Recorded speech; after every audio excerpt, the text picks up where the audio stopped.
Bonjour à toutes et à tous et bienvenue dans ce point du lundi matin. Nous sommes le lundi 27 mai et une fois n'est pas coutume, le point du lundi matin a lieu le lundi matin à la bonne heure, la bonne journée.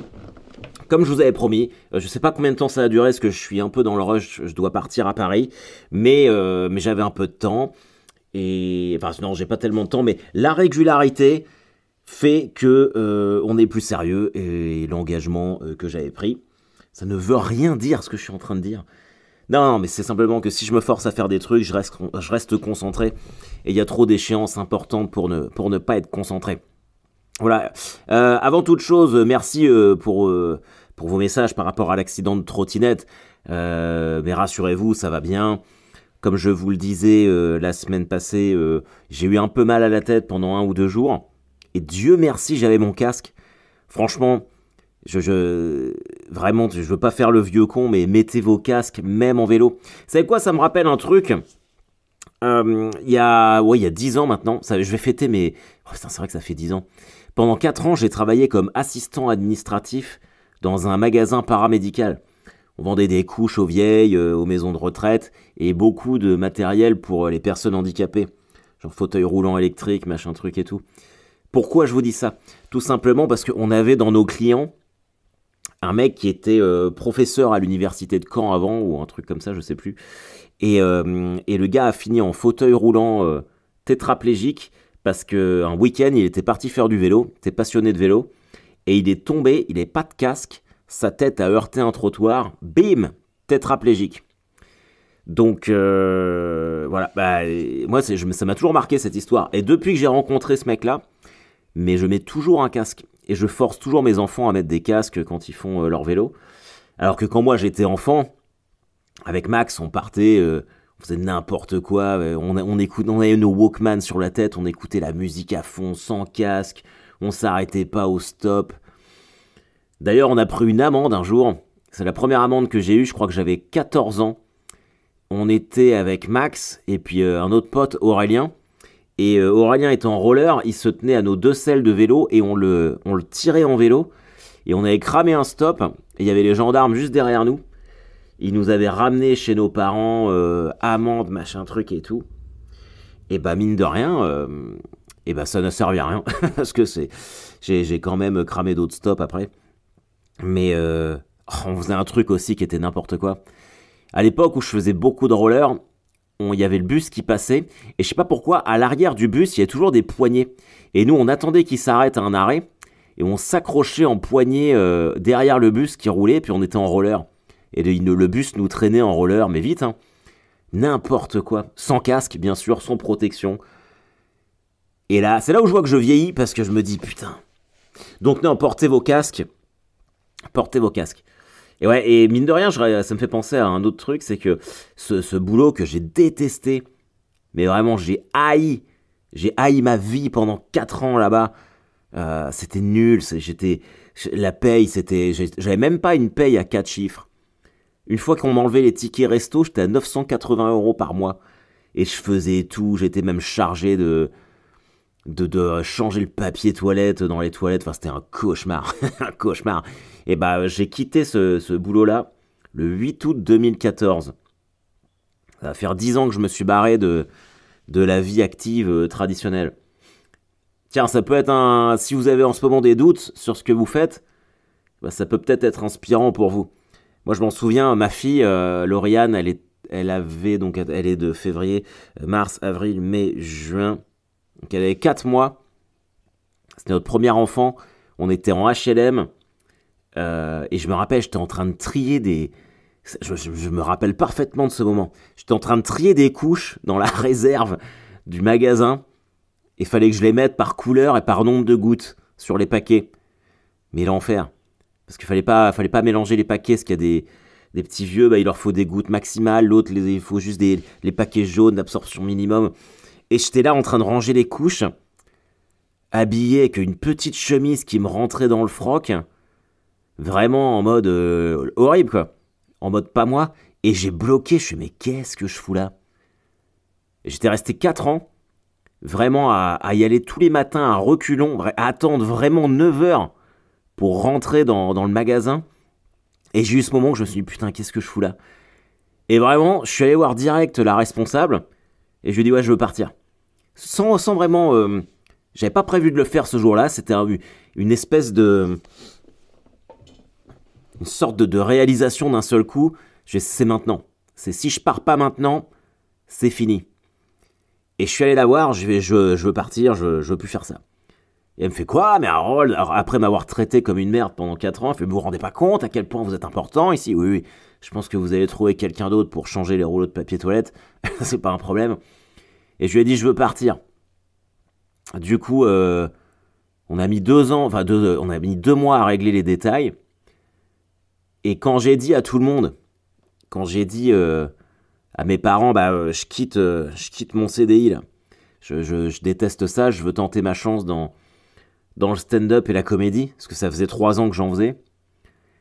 Et j'aurai 2 ans de chômage, je veux pouvoir tenter le coup. Évidemment, j'ai eu les gros yeux, mes parents, mais n'importe quoi, mais qu'est-ce que tu fais, mais tu viens d'avoir un enfant, mais arrête avec ces rêves illusoires, tu n'y arriveras jamais. Ma femme, alors au début, elle était compréhensive, puis moi, elle me voyait rentrer tous les soirs, donc elle savait qu'il fallait que je parte de ce boulot-là. Après, rapidement, elle m'a dit ouais, mais il faudrait peut-être que tu retrouves quelque chose d'autre. La comédie, c'est plus un loisir, machin truc et tout. Et j'ai fait... c'est à ce moment-là où j'ai lancé une entreprise de doublage de voix, où je faisais une auto-entreprise de doublage de voix. Je faisais des voix pour des pubs YouTube. Je commentais les matchs de foot. Et après, c'est là où je suis rentré... C'est cette période-là où je suis rentré dans les pompes funèbres. Et ouais, 2014... Et jusqu'à 2017, c'était une galère parce qu'en fait, il n'y avait pas autant de cafés-théâtres que maintenant. Il n'y avait pas autant de scènes ouvertes et tout. Je faisais ce que je pouvais à Caen avec tout le monde qui me disait mais n'importe quoi, mais c'est n'importe quoi. Je me rappelle même Julien, le gars avec qui je faisais les scènes ouvertes à Caen, avec qui on organisait toutes les soirées au El Camino. Il m'avait dit, mais tu vas faire quoi? Tu vas écrire toute la journée? C'est n'importe quoi. Genre, on vit pas de ça, c'est juste un loisir, machin truc, tout ça. Et ça a été très très dur. Ça a été très très dur. J'ai fait une dépression en 2017, qui n'était pas uniquement liée à ça, mais où quand t'as la sensation que personne ne croit en toi, que la seule personne qui croit en toi, c'est toi-même, à savoir la personne en qui t'as le moins confiance, c'est pas ouf. Et j'y ai cru. Je me suis toujours dit, il faut que je fasse ça. Je suis fait pour ça. Je peux rien faire d'autre que ça. C'est ce que je sais faire. Et vous voyez, si le 8 août 2014, on m'avait dit, tu verras, ce sera dur. Tu feras un podcast un peu aléatoire où souvent tu diras aux gens que c'est dur. Mais dans 10 ans, tu seras le premier humoriste à faire le Hellfest. Et ben j'aurais signé. J'aurais signé direct en me disant que toute la souffrance endurée, ça valait le coup. Et ça vaut carrément le coup, les amis. Donc si jamais vous hésitez à faire un truc et vous sentez, mais que c'est la peur qui vous retient, ne laissez pas la peur vous retenir. La peur ne vide pas le danger. Donc même s'il y a du risque, c'est pas le fait d'avoir peur qui va l'enlever. Oh tiens, faut que je coupe ça.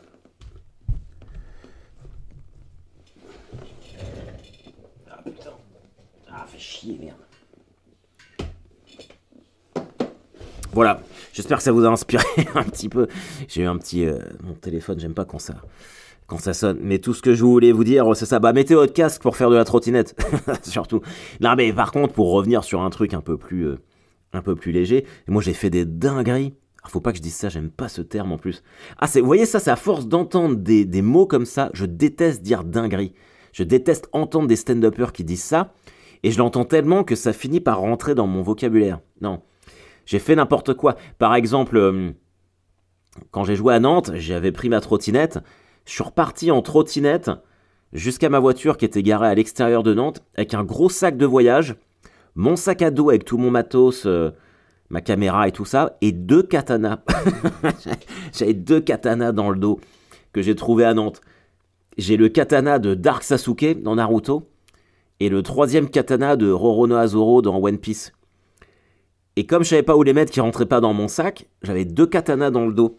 Imaginez si la police m'avait arrêté en trottinette dans Nantes. C'est marrant, c'était encore à Nantes, hein. Bizarrement, tous mes voyages en trottinette à Nantes sont bizarres. Qui m'a dit, mais qu'est-ce que vous faites, monsieur, chargé comme ça sur une trottinette? Et qu'est-ce que vous avez dans le dos? Bah, j'ai 2 katanas. Je pense pas qu'il m'aurait laissé circuler avec 2 katanas dans le dos. Mais j'avais mon casque.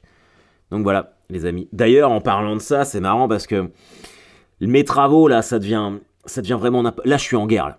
Il n'y a plus aucune conciliation possible. J'ai trop attendu. Et d'ailleurs, les mecs font des travaux à côté de mon bureau. Ils n'ont pas peur parce qu'ils devraient voir mes 2 katanas qui traînent. Donc là, cette semaine, il y a l'enfer des travaux qui sort. Là, j'ai décidé déjà, on est sur un recours juridique. Et je vais me servir des réseaux sociaux pour les allumer, pour les faire flancher. Donc je voulais attendre que les travaux soient terminés pour faire l'enfer des travaux. Mais bam, je le balance cette semaine. À un moment, il faut arrêter de se foutre de ma gueule. Et là, je suis vraiment dans une haine. Mais une haine pure, quoi. Donc là, je suis inarrêtable. Alors j'essaye de pas trop me polluer l'esprit avec ça, parce que cette semaine, c'est la semaine de mon marathon. Je sais plus si je vous l'avais dit, ça, que je courais le marathon de Caen. Dimanche prochain. Avec Elisabeth. Le jour de mon anniv, dimanche 2 juin, on fait le marathon de Caen. Et j'avais un peu peur parce que la semaine dernière, je me suis blessé. On s'entraîne depuis le mois de janvier. Et je me suis entraîné dans beaucoup de basic fit sur des tapis roulants. J'ai couru à Nantes, en Suisse, dans le froid, à Genève cet hiver. Et là, on est à une semaine. J'ai fait une sortie hier de 16 km. Il me reste une petite sortie de décrassage de 25 minutes à faire, que je ferai ou demain ou mercredi matin. Et après, plus rien jusqu'à dimanche. 42,195 km. J'espère que ça va le faire. J'espère que ça va aller. Et puis, franchement, si je réussis à faire mon marathon... Alors moi, je ne me mets pas de chrono. Hein. Commencez pas à me dire, tu veux le faire en combien de temps? Non, je veux juste le finir. Et puis essayer de le finir pas trop minable. Le seul marathon que j'ai fait, c'était celui de Paris.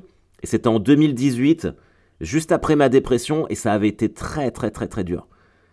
J'avais vraiment les 2-3 derniers kilomètres, je me traînais comme une merde, et puis dans ma tête, j'étais tellement fragile à ce moment-là, j'avais franchi la ligne d'arrivée en pleurant, ça sera peut-être encore le cas, hein, ce week-end, le week-end prochain. Et je me rappelle, j'arrive à Paris sur les Champs-Élysées, et à la ligne d'arrivée, il y avait plein de bénévoles qui remettaient les médailles.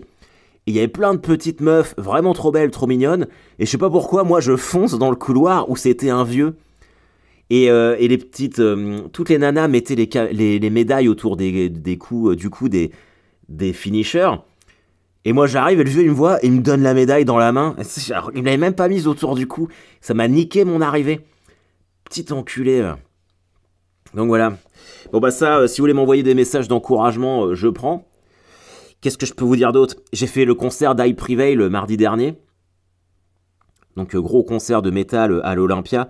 J'ai rencontré beaucoup d'entre... je sais pas si c'est les gens qui écoutent le point du lundi matin. Parce que j'ai remarqué qu'il y a de plus en plus de niches. Il y a les gens qui me suivent en spectacle. Il y a ceux qui me suivent que sur Internet. Il y a les gens du point du lundi matin. Et puis il y a tous les métalleux qui me reconnaissent. Donc c'était très cool. C'était très cool de voir...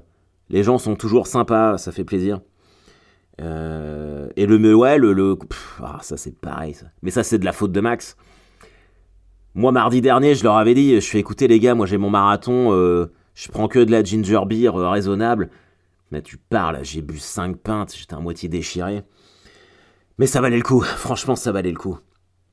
Alors si vous avez vu ma vidéo sur l'enfer des concerts de métal, je parle du fait d'avoir acheté un t-shirt à 45 €. Alors je me suis inspiré du concert parce que les t-shirts étaient à 45 €, mais j'en ai pas acheté. Je suis pas assez fan de I Prevail pour ça. Puis 45 balles le t-shirt Fruit of the Loom là, c'est vraiment, faut arrêter de se foutre de la gueule des gens. Donc c'est pas possible. Si ça avait été Korn, évidemment, je l'aurais fait, ou un groupe comme ça que vraiment... Quoique l'année dernière, pour Slipknot, c'était 45 balles aussi. J'avais fait non. Non, vraiment, c'est ma limite. Autant à Tenacious D, la semaine d'avant, j'avais acheté les t-shirts parce qu'ils étaient à 35 €. C'est déjà cher, 35 €. Mais 45 balles, c'est bon, ça va. Ça va 2 secondes, les conneries. Donc non. Je sais pas si vous avez vu, j'ai fait ma chronique sur Fabrice Eboué, disponible sur Rire et Chanson. Vous pouvez voir ça. Et j'ai oublié de vous dire ça, mais tant mieux parce que ça a été décalé. Je vais faire un test sur France Inter, dans l'émission Zoom Zoom Zen. Donc je devais faire ma première chronique jeudi dernier, mais France Inter était en grève, du coup ça a été décalé au 20 juin. Donc je suis très content. Alors évidemment, ils m'ont bien précisé qu'on ne se promet rien, il n'y a pas d'engagement particulier ni de leur part ni de la mienne.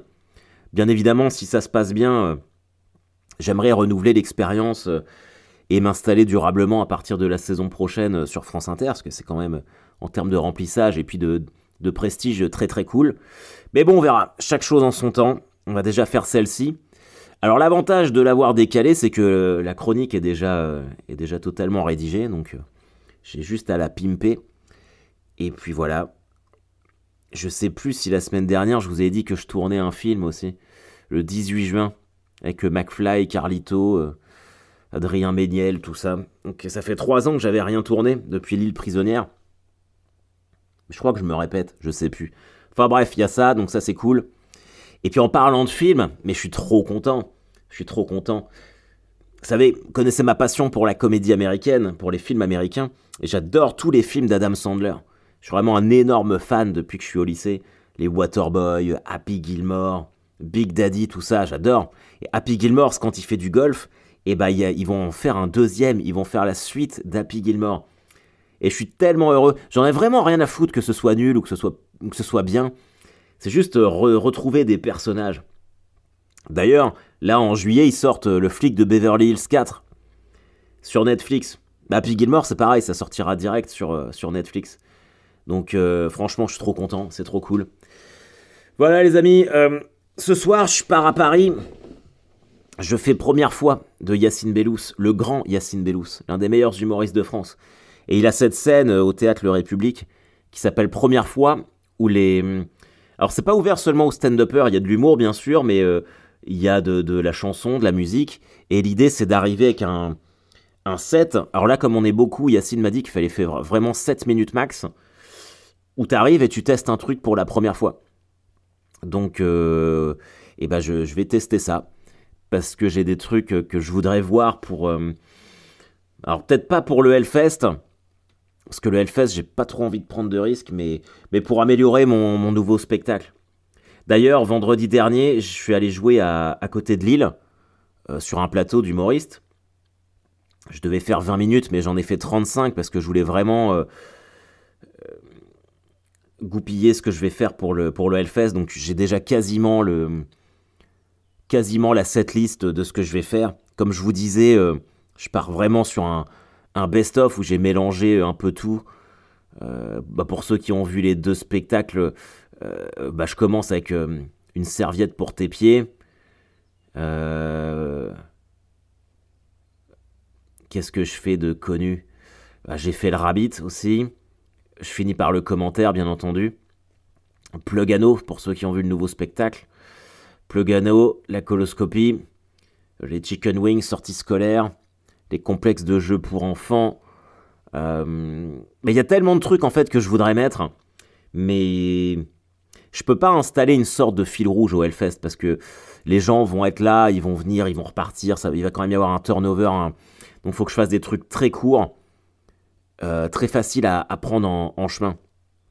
Mais là ça m'a rassuré vendredi, ça m'a rassuré parce que j'ai vraiment balancé un set qui tabasse de tous mes meilleurs trucs, et puis comme ça me rassure. Les gens, c'est sûr que ça les fait rire. Moi, ça me fait pas peur parce que je suis sûr que c'est des trucs qui fonctionnent. Donc voilà. Voilà les amis, je regarde ce que j'avais noté que je pourrais vous dire d'autre. C'est à peu près tout. Voilà, en plus je suis quasiment à 20 minutes. Jeudi prochain, je fais vraiment la toute dernière représentation de Deadline. À Caen. Et ça me fait bizarre. Ça me fait bizarre de me dire que c'est la dernière fois que je joue ce spectacle-là. Il reste des places. Alors après, on voit que c'est le mois de mai, parce que j'ai joué au Fridge, c'était quand ? Vendredi soir. J'ai fait les 2 sessions, 20h15, 21h30. D'habitude, c'est blindé, ils refusent du monde. Là, sur les 2 sessions, il y avait plein de sièges vides. Donc là, c'est le mois de mai, c'est le printemps, c'est normal, les gens sortent un petit peu moins, et c'est logique, même moi, j'ai moins envie de m'enfermer. C'est ma dernière sortie, c'est mon dernier spectacle de la saison. Deadline au El Camino à Caen. Finir là où je l'ai commencé, il y a un vrai petit truc, il y a un truc très cool. Voilà, je pense que je serai un peu ému quand je vais le faire. Mais bon, il y a une semaine à faire, j'ai une semaine à faire, vous avez également une semaine à faire, je vous la souhaite belle, je vous la souhaite très productive. Pensez à ce que je vous ai raconté au début. N'ayez, ne laissez pas la peur guider votre vie, on n'a qu'une seule vie. Tu peux toujours rattraper une mauvaise décision, mais tu peux pas rattraper le temps perdu de ne pas avoir pris même une mauvaise décision. Voilà les amis. Allez, on se voit plus tard. Bye bye.